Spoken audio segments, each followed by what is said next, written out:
امریکی صدر ٹرمپ نے ایران کے خلاف جنگ جاری رکھنے کا اعلان کر دیا۔ قوم سے خطاب میں تہران کو وارننگ دیتے ہوئے کہا اگلے 2 سے 3 ہفتے میں ایران پر شدید حملہ کیا جائے گا۔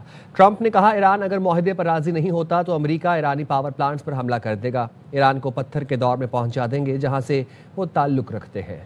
امریکی قوم سے خطاب میں صدر ٹرمپ نے اسرائیل، سعودی عرب، متحدہ عرب امارات، قطر، کویت اور بحرین کو عظیم ممالک قرار دیا۔ کہا انہیں نقصان پہنچنے یا ناکام نہیں ہونے دیں گے۔ امریکی عوام کو یقین دلاتے ہوئے ٹرمپ نے کہا تیل کی قیمتوں میں اضافہ عارضی ہے۔ اضافہ ایران کے آئل ٹینکرز اور پڑوسیوں پر حملوں کی وجہ سے ہے جن کا تنازع سے کوئی لینا دینا نہیں۔ ایران جنگ کا مشکل حصہ مکمل ہو گیا۔ امریکی صدر ٹرمپ نے قوم سے خطاب میں کہا ہمیں آبنائے ہرمز کی ضرورت نہیں ہے۔ امریکہ آبنائے ہرمز سے نہ تو تیل لیتا ہے نہ لے گا۔ جن ممالک کے پاس تیل نہیں وہ امریکہ سے حاصل کر لیں، اور جو ممالک تیل حاصل نہیں کر سکتے انہیں آبنائے ہرمز سے تیل خود لینا ہوگا۔ ایران کی سپریم نیشنل سیکیورٹی کونسل کے رکن محسن رضائی کا کہنا ہے پوری دنیا مل کر بھی آبنائے ہرمز نہیں کھول سکتی۔ ایک انٹرویو میں محسن رضائی کا کہنا تھا ایران آبنائے ہرمز بند کر سکتا ہے مگر پوری دنیا بھی جمع ہو جائے تب بھی اسے نہیں کھول سکتی۔ کسی بھی جہاز کو آبنائے ہرمز میں داخل ہونے، مڑنے، گزرگاہ کے تنگ ترین حصے سے گزرنے اور دوسری جانب نکلنے میں 7 سے 8 گھنٹے لگتے ہیں۔ اس لیے ایران کا آبنائے ہرمز پر مکمل کنٹرول قائم رہے گا۔ امریکہ کی دھمکیوں پر خاتم الانبیاء ہیڈ کوارٹرز کے ترجمان کرنل ابراہیم ذوالفقاری کا سخت رد عمل سامنے آ گیا۔ کہا ایرانی قوم اور مسلح افواج حملہ آوروں کے پاؤں کاٹ دیں گے۔ تاریخ گواہ ہے کہ ایران نے کبھی دشمن کے سامنے سر نہیں جھکایا۔ انہوں نے ٹرمپ کی باتوں کو مضحکہ خیز قرار دیا اور کہا ایرانی قوم کے دشمنوں کے لیے آبنائے ہرمز نہیں کھولا جائے گا۔ ٹرمپ آبنائے ہرمز کو بھول جائیں۔ ایرانی پارلیمانی نیشنل سیکیورٹی کمیشن کے سربراہ ابراہیم عزیزی نے کہا خطے میں میری ٹائم رجیم تبدیلی کی صورت میں ٹرمپ کا رجیم چینج کا خواب پورا ہو چکا ہے۔ ٹرمپ کو مخاطب کرتے ہوئے کہا آبنائے ہرمز یقینی طور پر دوبارہ کھلے گی لیکن آپ کے لیے نہیں۔ امریکی صدر ٹرمپ کے قوم سے خطاب سے کچھ دیر پہلے ایرانی صدر مسعود پزشکیان نے امریکی عوام کے نام کھلا خط لکھا۔ خط میں لکھا ایران امریکی شہریوں سے کوئی دشمنی نہیں رکھتا۔ ایرانی عوام امریکہ، یورپ اور پڑوسیوں سمیت کسی قوم سے دشمنی نہیں رکھتے۔ ہم جاہریت نہیں بلکہ اپنا حق کے دفاع استعمال کر رہے ہیں۔ ایرانی صدر نے سوال اٹھایا کہ کیا واشنگٹن واقعی امریکہ فرسٹ کی پالیسی پر عمل کر رہا ہے یا اسرائیل کا نمائندہ بن کر آخری امریکی فوجی تک جنگ لڑنے کو تیار ہے۔ امریکی عوام گھڑی ہوئی کہانیوں سے ہٹ کر حقیقت دیکھیں۔ امریکہ دراصل اسرائیل کی پراکسی بن کر کام کر رہا ہے۔ ایران کو اپنی ہزاروں سال کی تاریخ پر فخر ہے۔ ایران نے کئی حملہ آوروں کا مقابلہ کیا اور غالب رہا۔ حملہ آوروں کا نام تاریخ میں صرف بدنامی کے ساتھ باقی ہے۔ ایران آج بھی قائم ہے۔ سابق امریکی نائب صدر کیملا ہیرس کی ٹرمپ پر کڑی تنقید۔ بولی ٹرمپ نے امریکہ کو غیر مقبول جنگ میں دھکیل دیا۔ ٹرمپ نے امریکی فوجیوں کو خطرے میں ڈال دیا ہے۔ امریکی عوام کے اخراجات روز بروز بڑھ رہے ہیں۔ ہم ٹرمپ کے عملی اقدامات دیکھ کے ان کے کہنے کے برعکس ہیں۔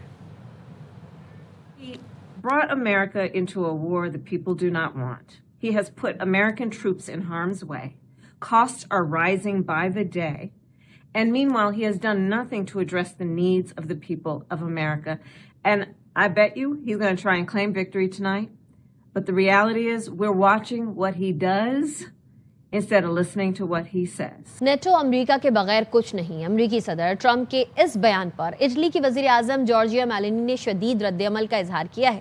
کہتی ہیں تو کیا ہم امریکی اڈے بند کر دیں، تجارتی تعلقات منقطع کر لیں یا میک ڈونلڈز پر دھاوا بول دیں؟ مجھے یہ حکمت عملی غلط لگتی ہے، لیکن اگر یہ چلتی ہی نہیں تو پھر کوئی متبادل تو واضح کرنا پڑے گا۔ بس یہ کہہ دینا کہ ہمیں خود کو الگ کر لینا چاہیے، آخر اس کا مطلب کیا ہے؟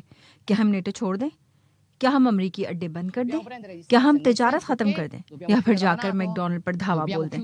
میرا مطلب ہے کہ آخر ہم کریں کیا؟ کوئی واضح بات تو ہونی چاہیے نا۔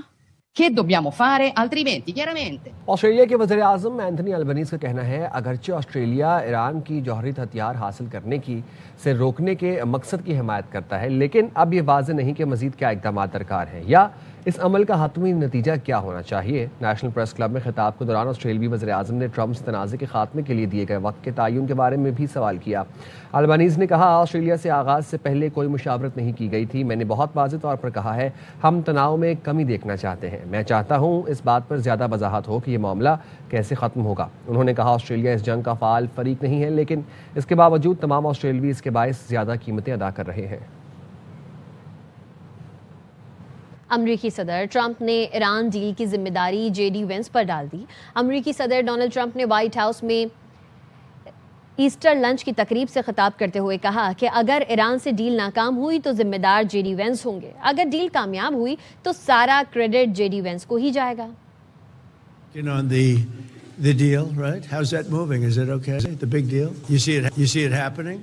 So if it doesn't happen, I'm blaming J.D. Vance. If it does happen, I'm taking full credit. No, I think I think it has to happen. I think they're desperate.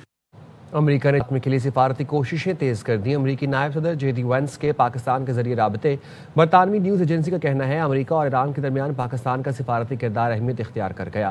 امریکی نائب صدر جے ڈی وینس نے کہا، Trump معاہدے کے لیے فوری پیش رفت چاہتے ہیں، وہ جنگ بندی پر تیار ہیں مگر کچھ شرائط کے ساتھ۔ معاہدہ نہ ہوا تو ایران پر دباؤ بڑھے گا۔ جے ڈی وینس نے ایرانی انفراسٹرکچر پر ممکنہ حملوں کی وارننگ بھی دی۔